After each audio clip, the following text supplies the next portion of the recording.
Canada has announced a 35% cap on foreign students, which means this year, little over 3 lakh study permits have been approved by Canada.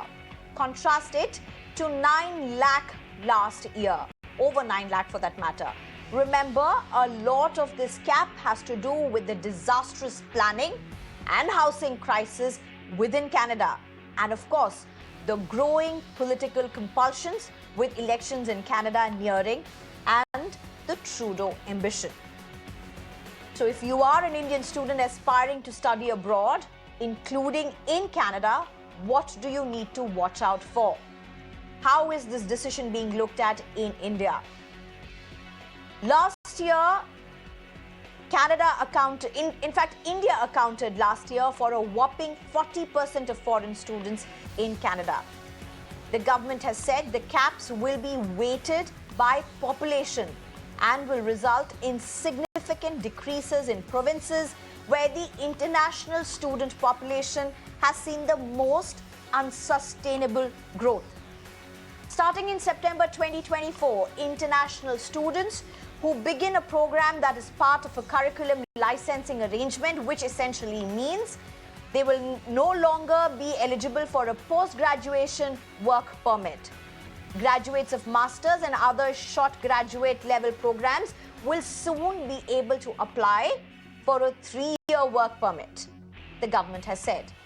Open work permits will also be made available to the spouses of international students in masters and doctoral programs only.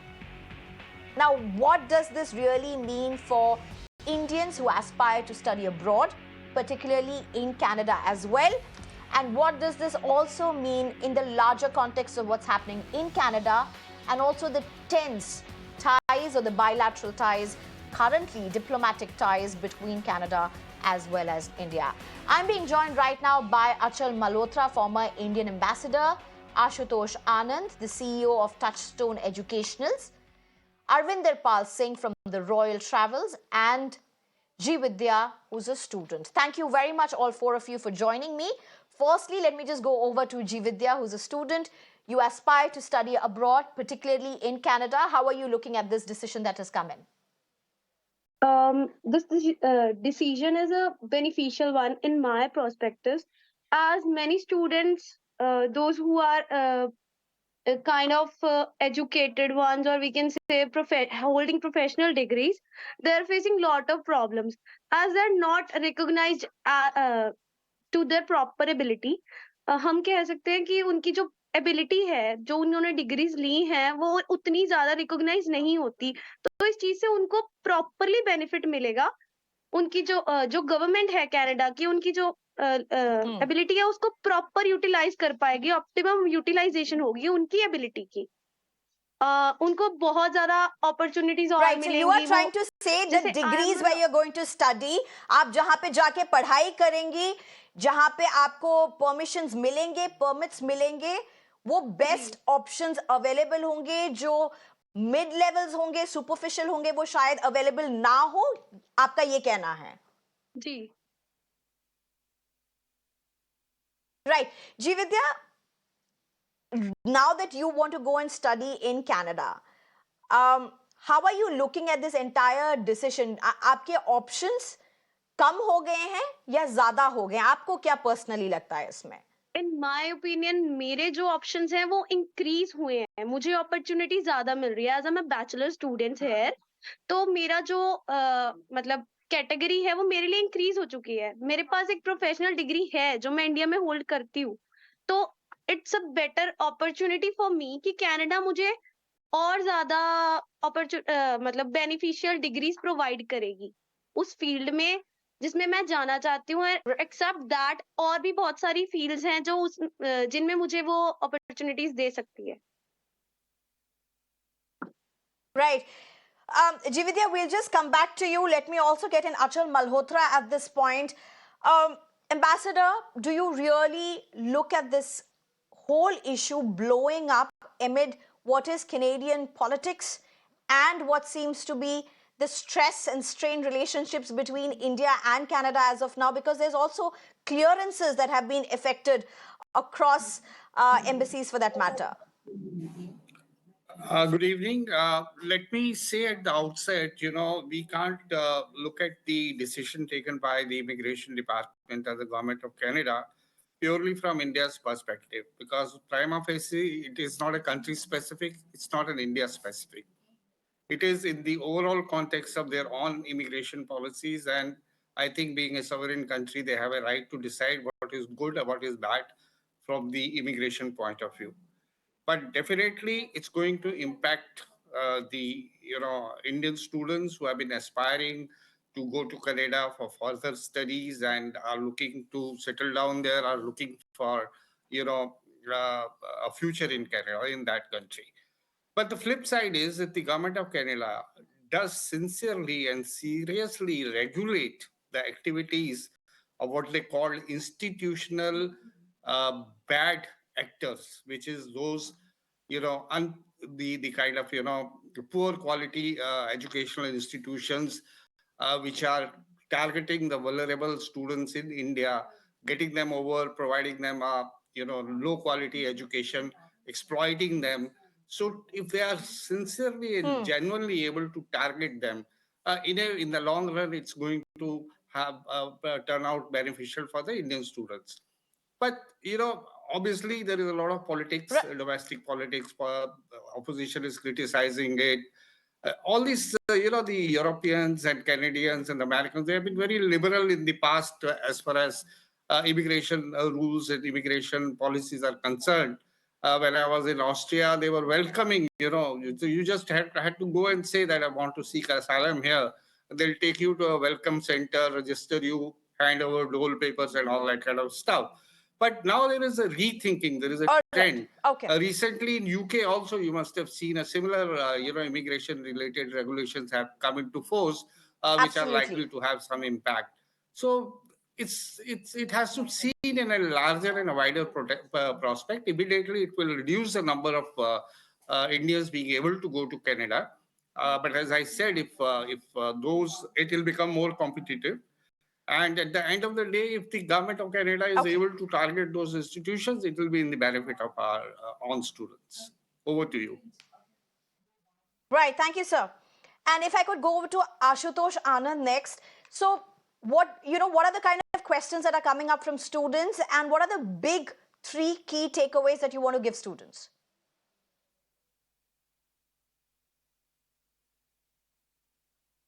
Thank you. Uh, as far as I am concerned, I totally agree with Mr. Ambassador that it is a very positive decision. Normally, students they're asking questions. They're basically afraid of, because students they do not know the long-term benefits of whatever the decision has been taken. As Mr. Ambassador rightly said, that it is not for India; it is for overall immigration policy of a country. If we try to divide it in three parts, any immigration policies, they are for the benefit of the nation and the benefit of the people. So whatever students they are getting from India or any other country, they want those students to be successful, to gain knowledge, to work either in Canada or in any other country. So for Indian students, I feel that it is a very, very positive thing. If I will ask, if I have to answer your question, that what three takeaways students should take from this particular policy, I should say they should take it in a very, very Yes, positive please. way. For masters and doctorate students, it is a very positive thing because they'll be getting quite a lot of benefits.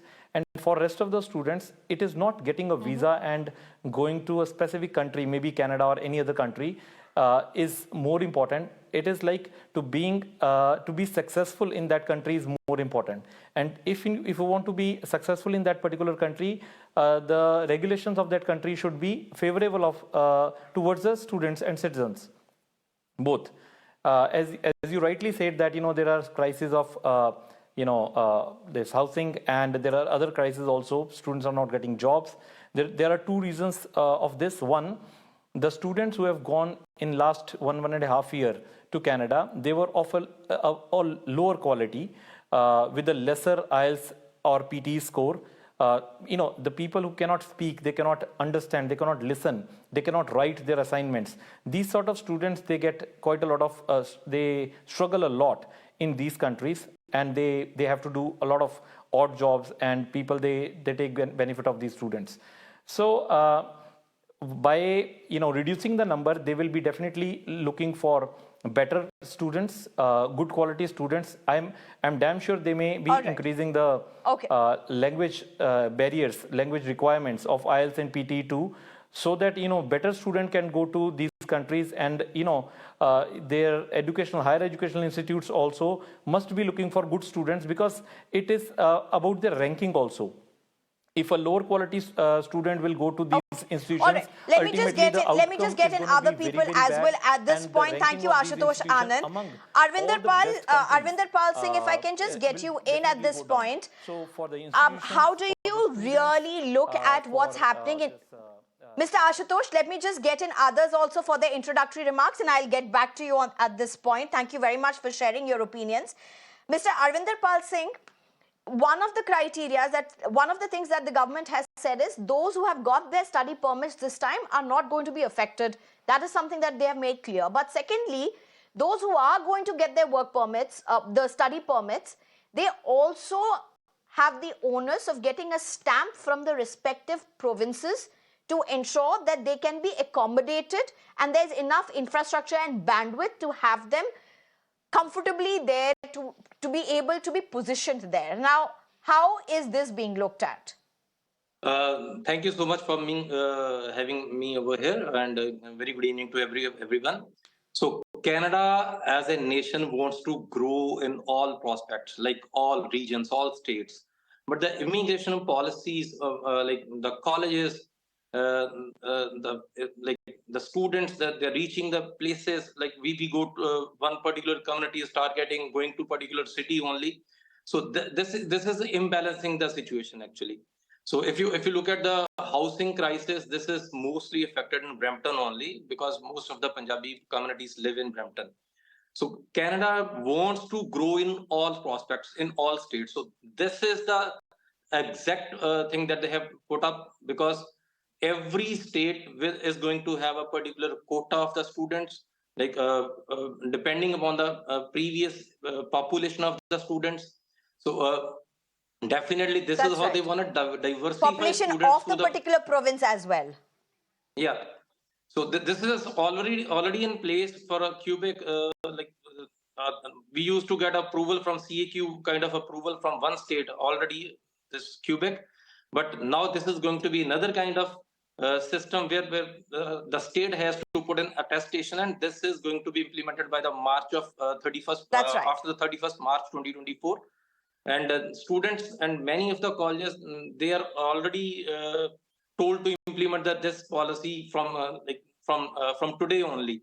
But definitely this is going to be in place, and this is going to affect the visa turnaround time also, because earlier it used to be 4 to 6 weeks in turnaround for the visa, but now this is going to take more time as well. And okay, let me just get in Jividhya at this point. Jividhya, you are hoping to go and study in Canada. I hope you get your offer letter really soon and it works out great for you. But for you and your family, are there concerns about this housing crisis that seems to be just snowballing in Canada? My family is a bit concerned about this situation, that the housing is not properly accommodated over there right now, and jobs are not, students are not getting jobs in proper fields. मतलब ऐसा है कि Canada में almost unskilled labor इकट्ठी हो चुकी है.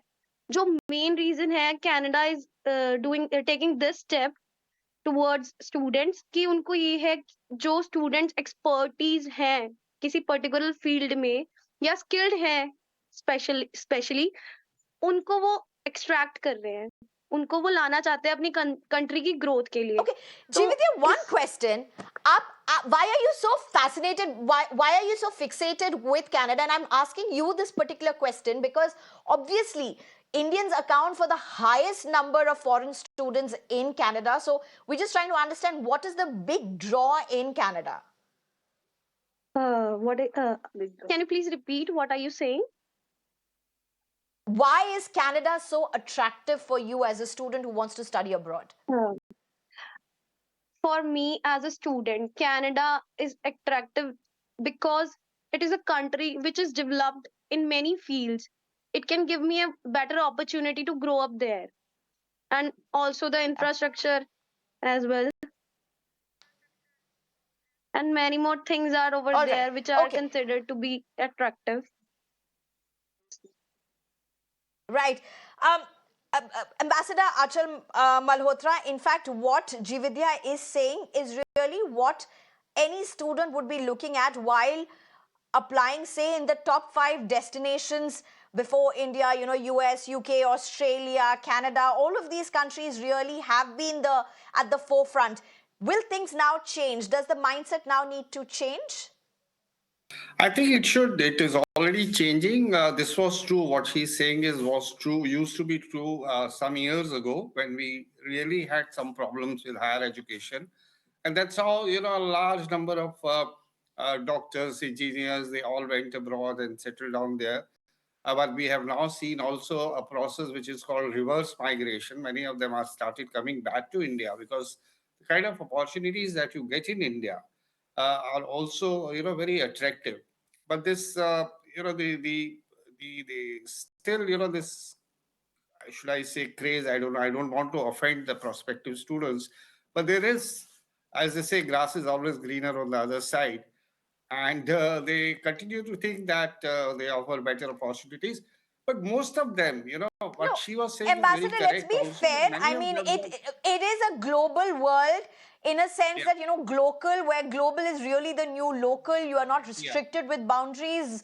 There's geopolitics shouldn't restrict educational prospects. You're free to go wherever you are. If you have the yeah. marks, if you have the merit, if you have the money, if you get the fellowships, sure. I mean, why to restrict oneself with the geographical boundaries? So students have all the rights, families have all the rights. But Ambassador, the larger issue really being our, Canada is facing such a challenge. You have the housing crisis, which is not only to do with students as such. You look at the number of immigrants who are coming into Canada. It's completely snowballing into something totally different.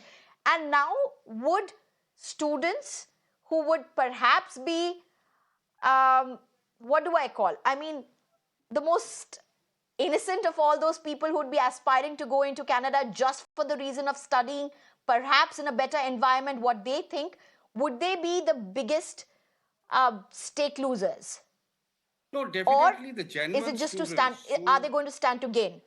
no, the genuine students are going to get a setback to the extent that it is going to become more cumbersome procedurally, more competitive in terms of intakes.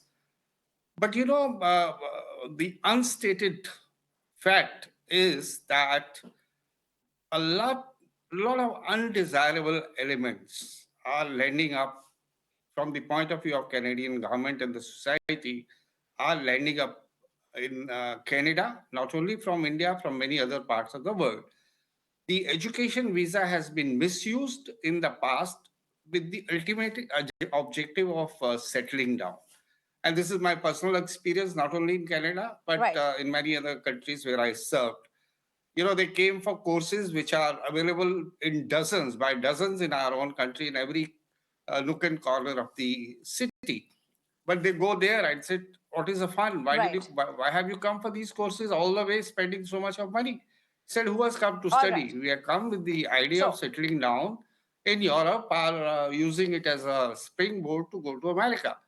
So that mindset is still there. no, That that's the definitely a opportunities are, huge yeah, challenge, certainly. yes, definitely, Yes, and Ambassador, we're just totally out of time. Just the last question to Ashutosh Anand. If students are listening to you, if there's somebody who's saying their chances with Canada Yep. are going to be even more weaker, what would be the options that you say would be best looked at by students in India right now? Just the last 1 minute, if you could just add to this.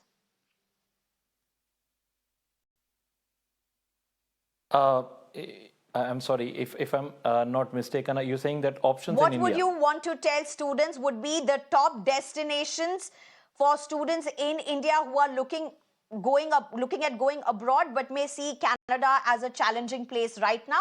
What would you give them would be the best options, top options? I feel Australia is a very good option at this point of time. They are providing very good degrees. Their quality of education is very, very good. Students can always think of going to Australia and New Zealand. Fine. So these two destinations are quite better, quite, Okay. what we say, rewarding for the students at this point of time. Right. Thank you very much. Thank you very much, all four of you, for joining us. In fact, just the last thing that really comes off my mind is as Thank we you. move on to an era where the geographical lines are really getting much weaker, the truth remains immigration, all are going to pose huge challenges, and several countries around the world may see some potent changes, and students are likely to be affected. It's opportunities as well as challenges. Thank you very much for joining us. Shifting gear to